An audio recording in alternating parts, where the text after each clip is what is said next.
Dusko, congratulations. We know that you had to wait a long time to get this moment, so tell us the emotion. What's it feel like to finally get the first UFC win? Thank you first. It feels great.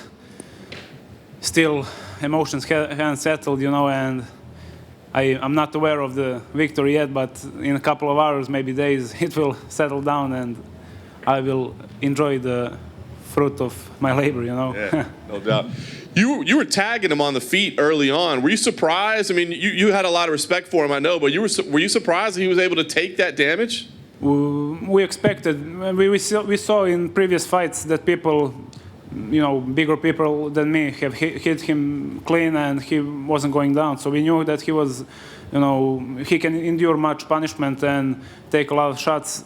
So my coach in second round told me, to go to clinch, wrestle, and take him down. So I just felt that I had more success in striking, but I knew that he can take my punches, and I didn't want to risk going to deeper waters, third round, and maybe get exhausted and getting caught. So I think we did a good tactical job, good strategy, and we also showed lots of striking. So I think it was fun, Yeah.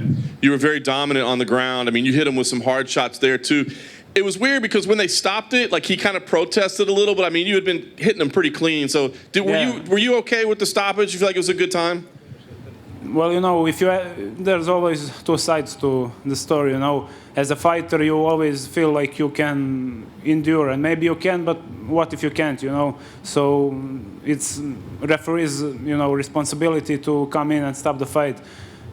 Every fighter will say that he can take more punishment. That's, we are fighters at the end, But I feel like if referee says it's done, then it's done.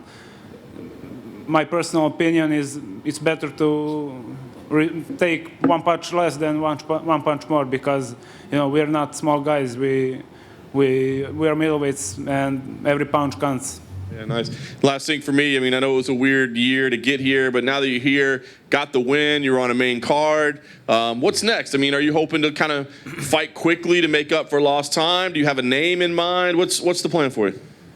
I've been in a fight camp, training camp for over a year, and my body is, there are a lot of injuries, small stuff, but it's been, accumulating over time. So I'm just going to heal my body first, take a little rest, and keep working. I'm young. I don't feel like I have to, I'm not on the end of my career, so that I don't have a pressure of doing as much fights as I need to.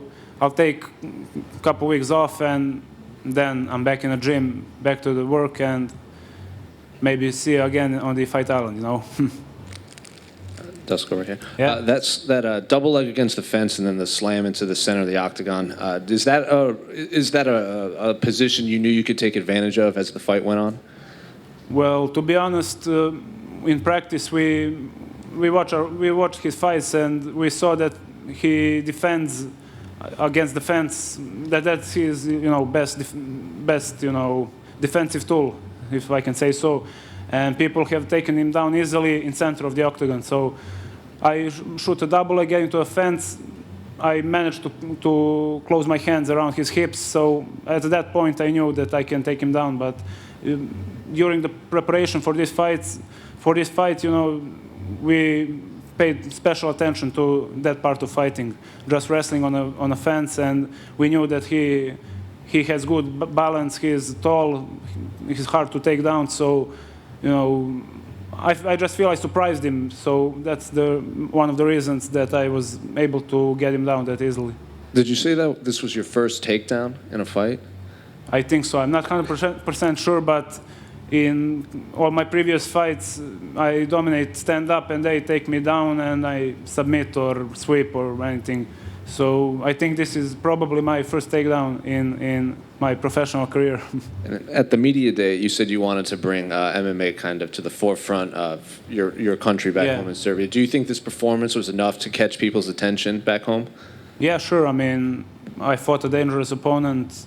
Dequan is a guy who fought at light heavyweight. My previous opponent was a champion in light heavyweight in another organization. So Also, I think I've proven that I'm not a small guy for middleweight, as lots of people have told before, that I should go down to welterweight. But if it ain't broken, don't fix it. There's a saying. So we're gonna stay here, and I feel like I've done a good job tonight.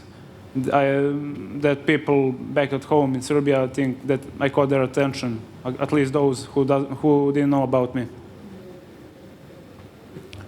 You also said that you want to become Novak Djokovic of MMA. Do you feel like you made a right first step in this direction? Yeah, sure. Yeah, I feel like victory after victory, I'm gonna one day make that come true. You also said that you want to keep that 0 in your record.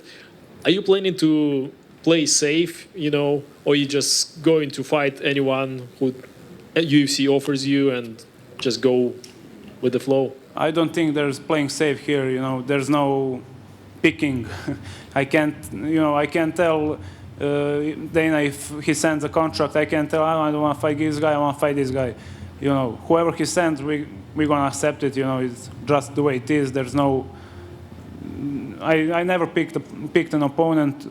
We get a name, we prepare for that guy, and we have strategy, tactics, and for now it has worked like a charm. Are you ready to call people out at this point? I don't know. I'm not. Whole my career, I never, called no one out to talk about trash talk to nobody or something like that. I just want people to recognize me and know for me because of my skill, because of my, because of what I can do inside that octagon, and not to recognize me because I called out some famous guy or trash talked or did something stupid. So I want to be recognized as a real fighter, real mixed martial artist. Is it back to work on your thesis now? We'll see. Let's not rush. Thank you very much, guys.